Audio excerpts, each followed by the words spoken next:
The cleaning lady sat by mistake at the billionaire's reserve table, and he completely changed her destiny. Before we start the story, tell me in the comments which city you're watching from. And at the end, don't forget to rate this story from 0 to 10. Enjoy the story. Jenny Hart was sitting in the wrong chair. Not just any wrong chair. The most wrong chair in the entire Cole Grand Hotel in Dallas, Texas. The chair reserved for billionaire guests, celebrities, and people who probably had more money in their wallets than she earned in a whole year cleaning bathrooms, and she had no idea sitting there with her simple navy blue dress bought on clearance at the department store on Fifth Avenue, the Texas version, not the New York one. Jenny nervously adjusted the white linen napkin on her lap, while whispering softly, "My God, Jenny, today, you won't drop anything, got it? No tripping, no knocking over glasses. No saying something silly at the wrong time." She took a deep breath, looked around the gala hall decorated with crystal chandeliers that seemed to cost more than her entire apartment, and smiled to herself. "You can do this, girl. It's just a dinner. You've cleaned this hall 1,000 times. Now you're on the other side, the fancy side." The problem was that Jenny was way too fancy for that night. Too fancy for a cleaning lady who had been awarded Employee of the Year. Because the name card in front of her plate, that little white card beautifully printed in gold lettering, said Jenny Hart. And Jenny, blessed confident soul, thought that was part of the special award protocol. Of course it is, she thought. Employee of the Year gets special attention. They even put my name at the main table. What an honor. She fixed her hair, which her neighbor Doris had styled with enough spray and hairpins to survive a Category 5 hurricane. Jenny touched the hairstyle discreetly and whispered, "Doris, you're an artist. This hair won't move even if I dance all night." Dance? Her? Jenny Hart. She almost laughed to herself. "Calm down, Jenny. You don't even know how to dance. Don't get carried away now." On the other side of the hall, near the service entrance, 2 event staff members held clipboards and walkie-talkies, checking the guest list with increasingly confused expressions. "Marcy, are you sure her last name is Hart?" asked the younger one, a girl in her early 20s named Tina with a headset hanging around her neck. Marcy, the hotel's events supervisor, frowned as she slid her finger down the printed list. "Hart? Hart? Hart. Oh yes, Jenny Hart, Employee of the Year. She should be at table 12 near the kitchen, but her name is at table 1. Tina pointed with her pen, almost panicking. At the main table, the owner's table. Marcy's face lost all its color. "What? I know. I also thought it was strange, but the card was already there when we set up the tables yesterday." Marcy turned the clipboard upside down, then sideways as if that would reveal some magical answer. "Wait." She took a deep breath. Wait. "Tina, tell me something. Who was Mr. Cole's VIP guest today?" Tina checked the second page. Jenny Harper, digital influencer, 2 million followers, his personal guest. And did she confirm? No. She canceled yesterday morning. Marcy closed her eyes. "Oh my God, what happened?" "Tina." Marcy grabbed her shoulder with the strength of someone about to faint. "We put Jenny Hart in the place of Jenny Harper." Silence. Tina's eyes widened. "No. Yes. No. Yes. But how? The names are similar. Hart, Harper. Someone typed it wrong." And now the cleaning lady is sitting in the seat meant for the millionaire influencer at the table of the hotel chain's owner. Tina dropped the clipboard on the floor. Meanwhile, Jenny was living the best moment of her life. She looked at the empty plate in front of her, that porcelain plate, so fine she could see the shadow of her fingers behind it, and thought about how surprising life could be. "Yesterday, I was cleaning this hall on my knees," she whispered to herself, smiling. "Today I'm sitting here like someone important. Employee of the Year is serious stuff." She picked up the crystal water glass and watched the chandelier light pass through the liquid. "Jenny, don't let this glass slip. Hold it tight. Tight. That's it. Good girl." That's when she noticed someone had just sat down next to her. A tall man, wearing a perfect black suit, a dark gray tie that fit flawlessly, and hair styled back with natural elegance. He had that kind of presence that made the air around him feel heavier in a good way. Jenny turned her head and almost choked on her own saliva. My God, where did this man come from? A magazine? He looked at her with a faint smile at the corner of his mouth, as if waiting for her to say something. Jenny blinked 3 times. Say something, Jenny. Say anything. Hi. She blurted out, way too fast, almost shouting. The man raised an eyebrow, amused. Good evening. Good evening. Jenny answered, adjusting the napkin on her lap for the 4th time. Sorry, I didn't see you sit down. Are you like a ninja? Because you appeared out of nowhere, he let out a low, soft, genuine laugh. Not exactly. Jenny held out her hand, excited. I'm Jenny. Jenny Hart. Nice to meet you. He shook her hand with polite firmness. Nathan, nice to meet you, Jenny. Nathan, that's a beautiful name. She released his hand and nervously placed hers back on her lap. Do you work here at the hotel too? Nathan tilted his head, curious. In a way, yes. Oh, that's great. I work here too. Jenny smiled wide. I'm a housekeeper, but I won Employee of the Year. That's why they invited me to this fancy dinner. I still can't believe it. I never thought I'd sit in such a comfortable chair. My gosh, this chair is like a cloud. Nathan watched Jenny with growing interest, as if he were seeing something rare. Employee of the Year, he repeated slowly. Congratulations, that's a big accomplishment. Thank you. Jenny placed a hand on her chest, touched. Honestly, I almost cried when I found out. I've been working here for 3 years, you know? I wake up at 5 in the morning, take 2 buses, clean 17 floors a day. But I love what I do. People think it's strange, but it's true. Why do you love it? Nathan asked, truly interested. Jenny paused, thought for a second, and answered with honesty. Because I make things beautiful. When someone walks into a room that's clean, tidy, smelling good, they feel good. And that makes me happy. You know when you do something that seems small, but it makes a difference to someone? That's what it is. Nathan stayed silent for a moment, just watching her. Jenny noticed and blushed. Sorry, I talk too much when I get nervous. My neighbor always says, Jenny, you sound like a radio without an off switch. She laughed at herself, nervous. But it's true. I even talk to myself while I work. Like Jenny, don't forget to clean behind the door. Jenny, be careful with the flower vase. People probably think I'm crazy. Nathan smiled, a real smile this time. I think you're authentic, Jenny blinked, really. She was speechless for a whole 2 seconds, then she murmured softly, wow, Nathan, you're kind across the room, Marcy. Was having a silent meltdown, Tina. He already sat next to her, I know. I saw, what do we do? I'm going over there, Tina. Took a deep breath, adjusting her clipboard. I'm going to talk to him. Quietly, Tina. No, he'll fire us, Marcy. We don't have a choice. We have to tell him there's been a mistake. Tina started walking toward table 1. Her heart beating so hard she thought everyone in the room could hear it. Meanwhile, Jenny kept chatting. Did you travel far for this dinner? She asked, curious. Sort of.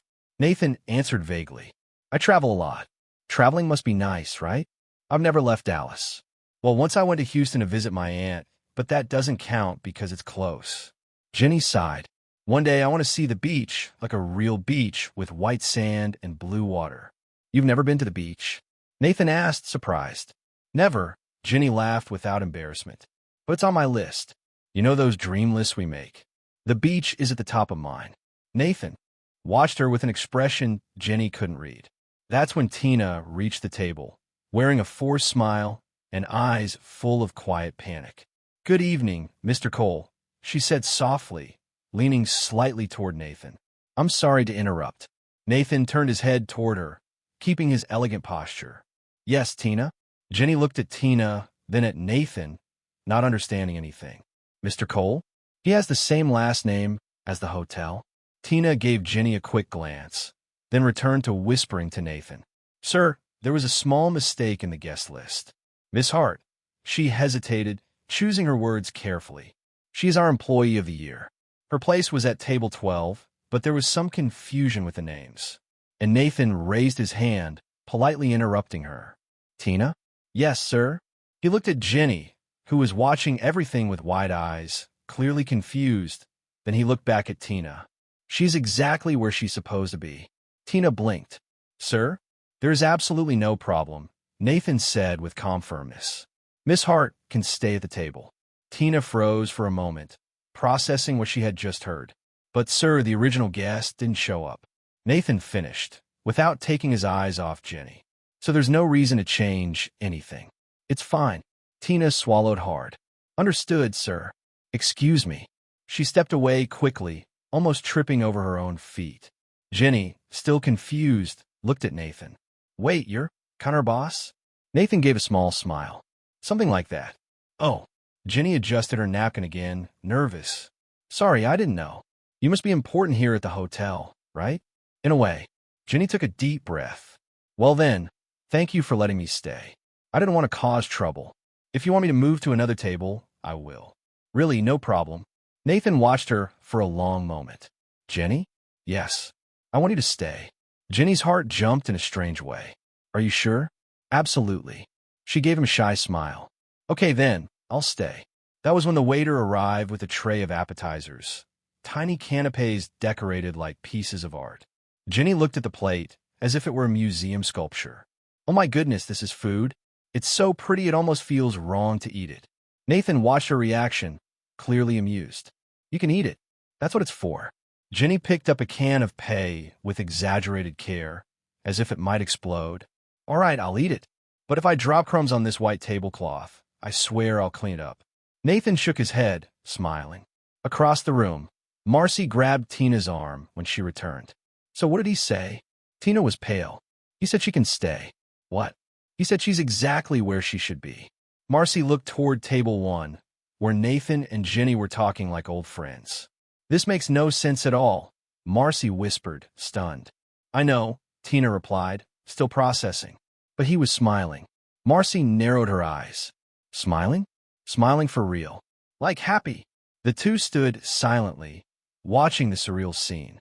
Because right then, without Jenny knowing, she was sitting next to the richest man in Dallas. The owner of the entire Cole hotel chain, the billionaire Nathan Cole. And for the first time in years, he was genuinely interested in getting to know someone real. All because of a wrong chair and a mistake that, in the end, might not have been a mistake at all. Maybe it was fate. Jenny Hart was about to commit a culinary crime. She was holding the fish fork, small, delicate, clearly meant for seafood, and staring at the chocolate dessert that had just arrived. A molten cake with vanilla ice cream slowly melting beside it. Nathan watched, trying not to smile.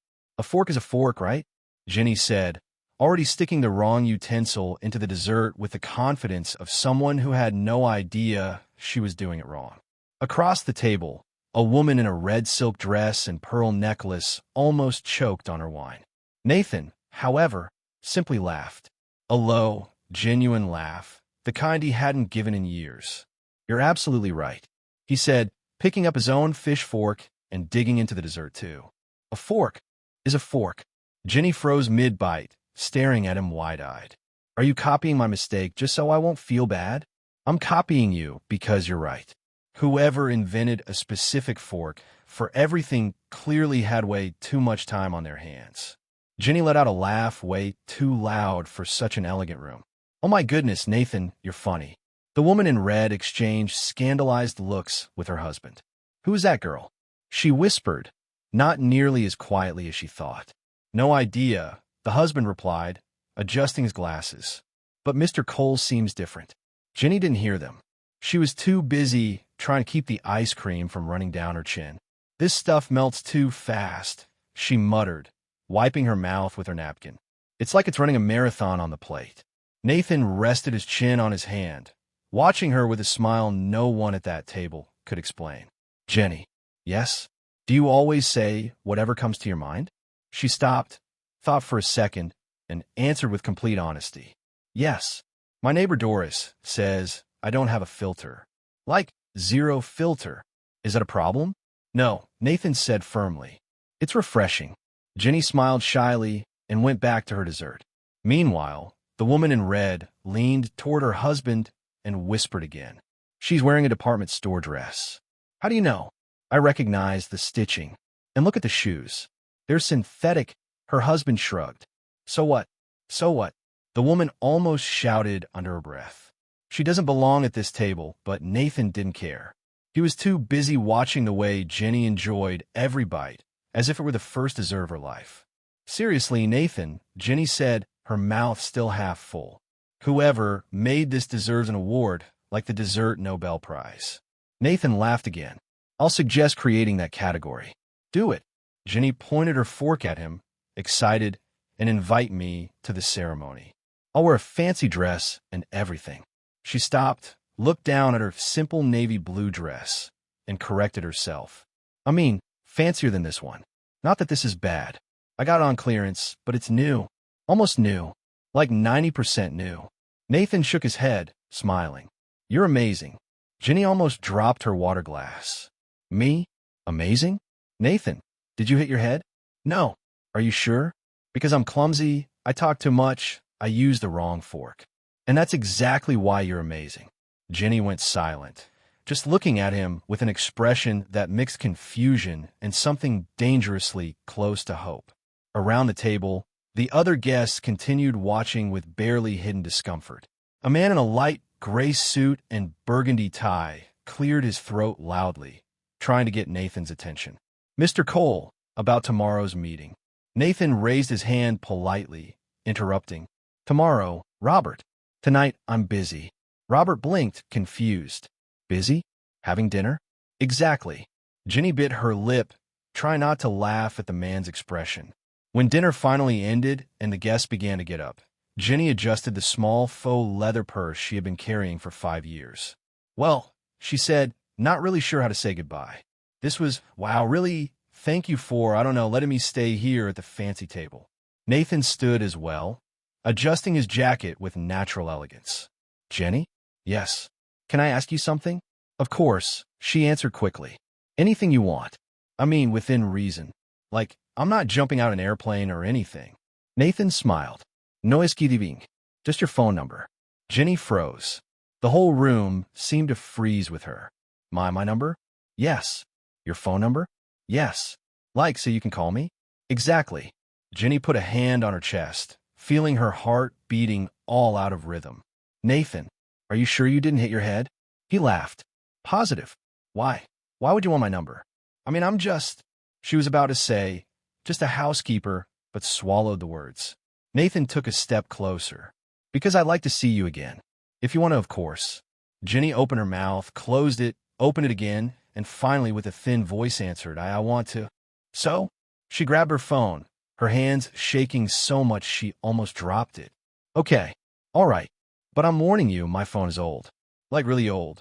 Sometimes the screen freezes, and the ringtone is that annoying default tune because I don't know how to change it. Nathan took out his own phone, an expensive brand new model, and held out to her. Type it in. Jenny typed the number with trembling fingers, checked it 3 times to make sure it was right, and handed the phone back. There. But Nathan? Yes? If you change your mind later, it's okay. Really, I won't be upset. I mean, I'll be a little upset, but I'll get over it. Nathan put the phone in his pocket, his eyes still on her. I'm not going to change my mind. Jenny felt her face warm up. Okay, so good night. Good night, Jenny. She turned around, started walking toward the exit, then stopped. Turn back. Nathan? Yes? Thank you really for today. It was the best dinner of my life. And before he could answer, Jenny practically ran out of the room, her heart beating so hard she thought it might explode. When she reached the street, she stopped, braced her hands on her knees, and took a deep breath. Oh my God, Jenny, what just happened? She looked at her phone in her pocket, and then, as if the universe were synchronized, the phone vibrated. A message from an unknown number. It was the best dinner of my life, too. Sleep well, Jenny. Nathan. Jenny held the phone to her chest and let out a muffled squeal of pure happiness. Across the street, a woman looked at her suspiciously. Jenny didn't care, because for the first time in her life, she felt like something amazing was about to happen, and she was absolutely right. Jenny Hart could still feel the ghost of Nathan's message burning on her phone screen. It had been the night before. It was the best dinner of my life, too. She had read that sentence about 50 times before falling asleep, and another 20 when she woke up at 5 in the morning to go to work. Now, kneeling in the 12th floor hallway of the Cole Grand Hotel, scrubbing a coffee stain off the beige carpet, Jenny couldn't stop smiling like a fool. Jenny, you're laughing by yourself again? Maria, another housekeeper, said as she walked by with a cleaning cart. I'm not. You are. And you look like someone who just won the lottery. Jenny opened her mouth to deny it, but her phone vibrated in the pocket of her uniform. She didn't even look at it at first.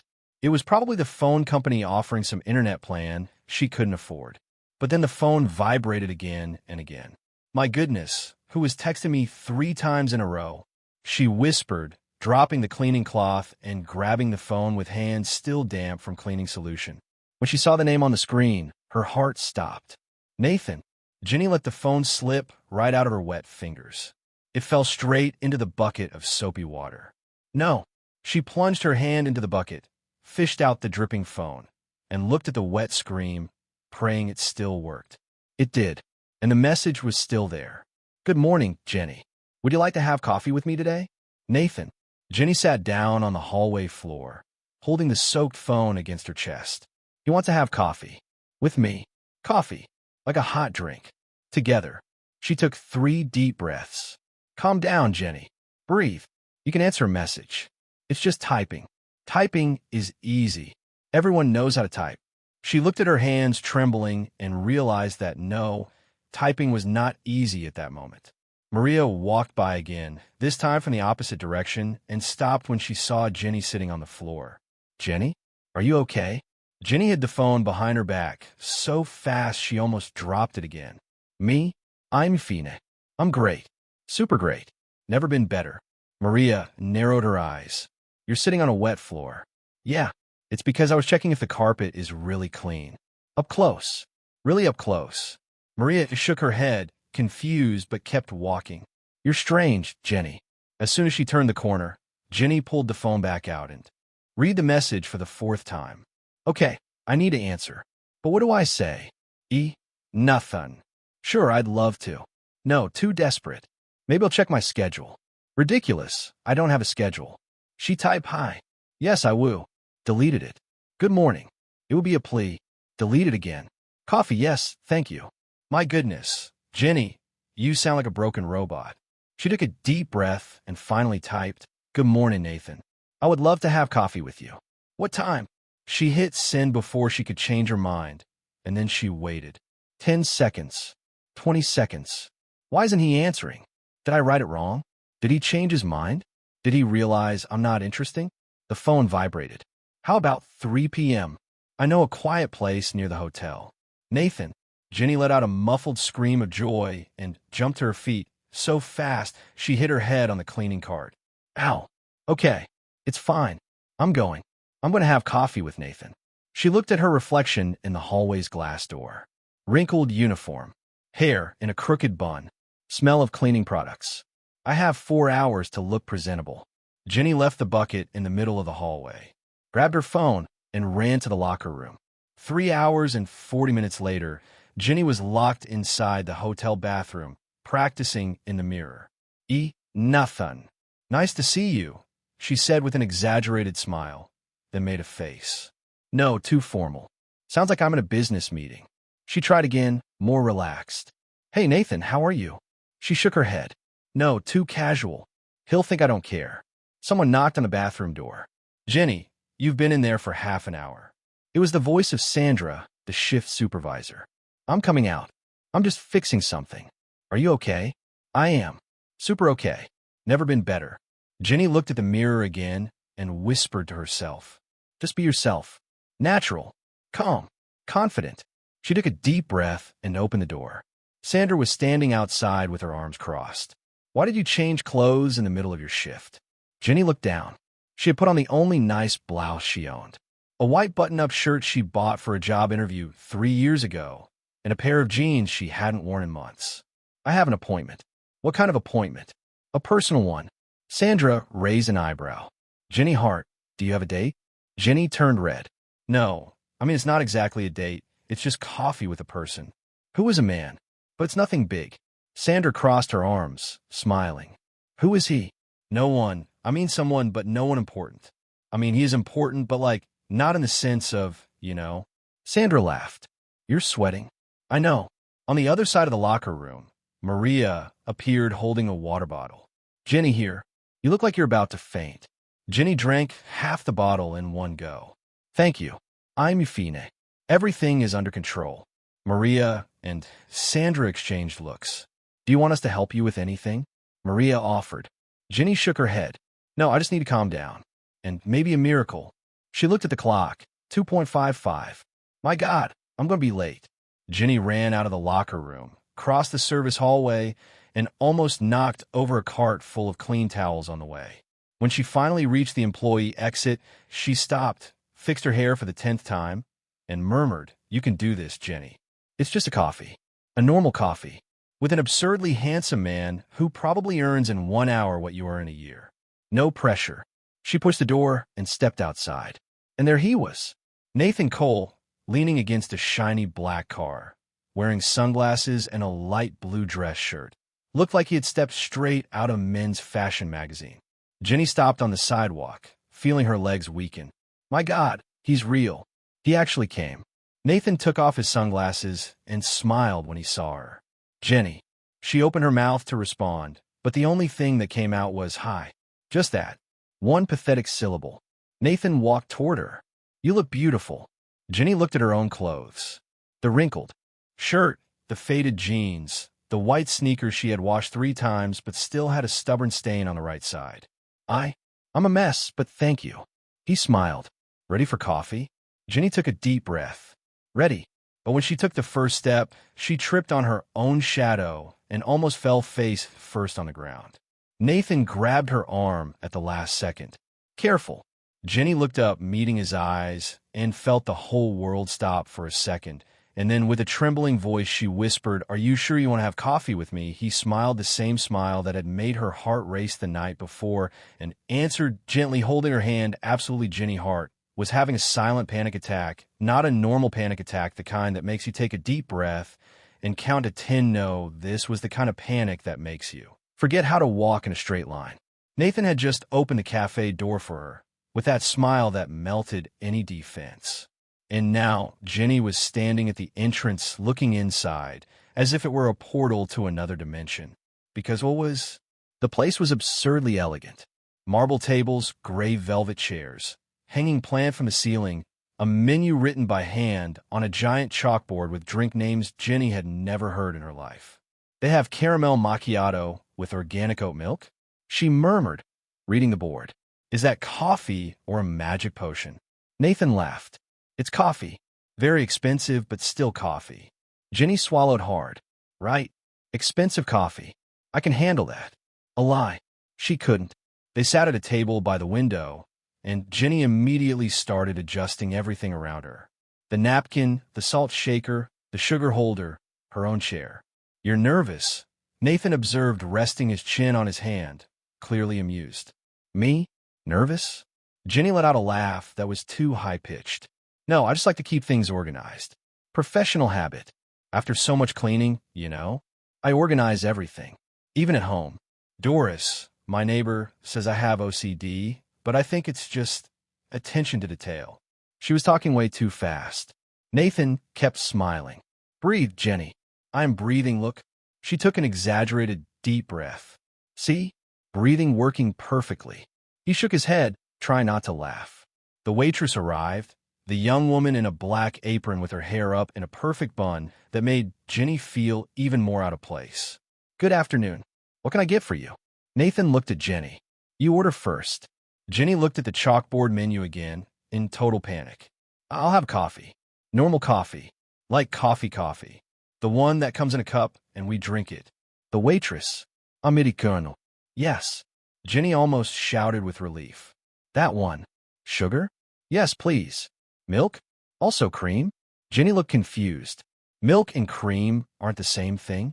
The waitress smiled with forced patience. Not exactly. Then just the milk, please. Nathan ordered a double espresso, and the waitress left. Jenny let out the air she had been holding. My God, ordering coffee has never been this complicated in my life. Nathan laughed for real this time. You're amazing.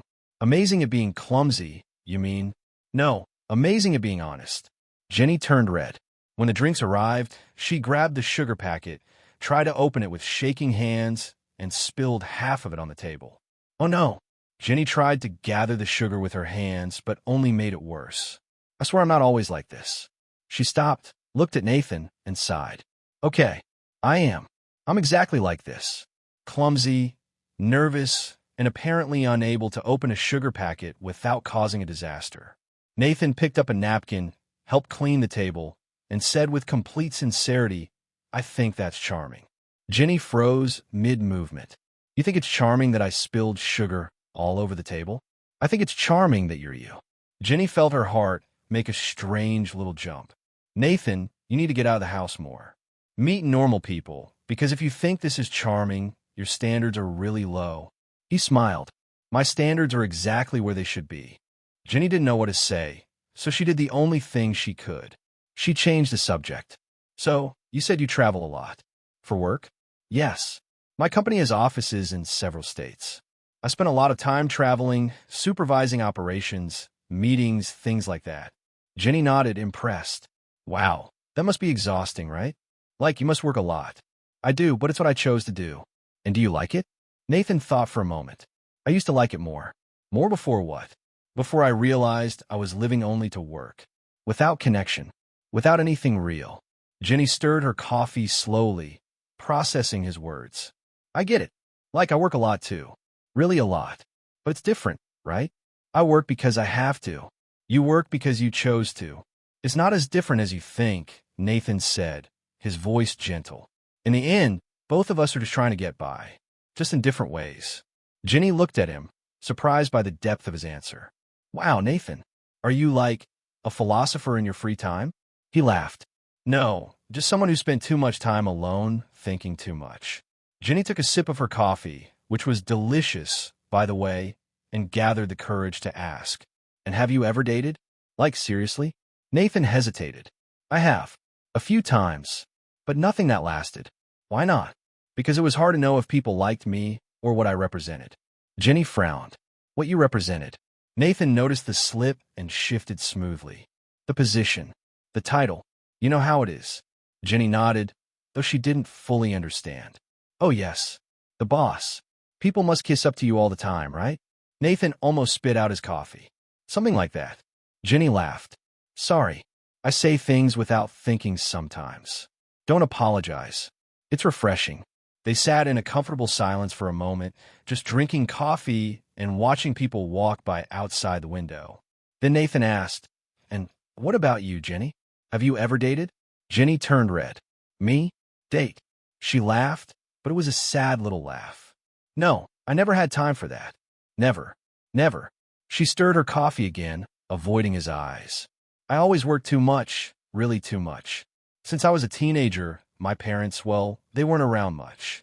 So I learned early that if I didn't take care of myself, no one would. And taking care of myself meant working. A lot. All the time." Nathan stayed quiet, just watching her. Jenny continued, her voice softer. "And when you work all the time, there's no room for other things. For going out. For meeting people. For dating. So I kind of gave up on that idea. I thought it just wasn't for me. And now?" Jenny lifted her eyes and met his. "Now? I don't know. Maybe. Maybe I was wrong." Nathan smiled. And in that moment, Jenny felt something she had never felt before. Hope. When the check arrived, Nathan reached for his wallet, but Jenny was faster. "No, I'll pay my part." "Jenny, really, I brought money." She opened her purse and started counting crumpled bills and coins. "Let me see." The coffee was $7. "So?" Nathan gently held her hand. "Jenny, I invited you. I'll pay. But please." Jenny looked at her own hands full of counted money, and tears burned in her eyes. Because it was more than coffee. It was someone taking care of her, and she wasn't used to that. Nathan paid the bill, and they walked out of the cafe together. When they reached the sidewalk, Jenny stopped and said, "Thank you, Nathan. Really. For everything." He smiled. "Can we do this again?" Jenny felt her heart race. You want to?" "Very much," she smiled, a real smile full of light. "Then yes." "Yes, I want it too." Nathan stepped a little closer and asked softly, "Can I walk you home?" Jenny was about to say yes, but then she heard a familiar voice shouting from across the street.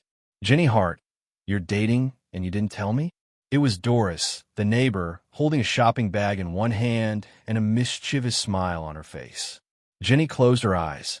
Oh my gosh. She was going to be interrogated for 3 hours the moment she got home. Chapter 5. The Impossible Invitation.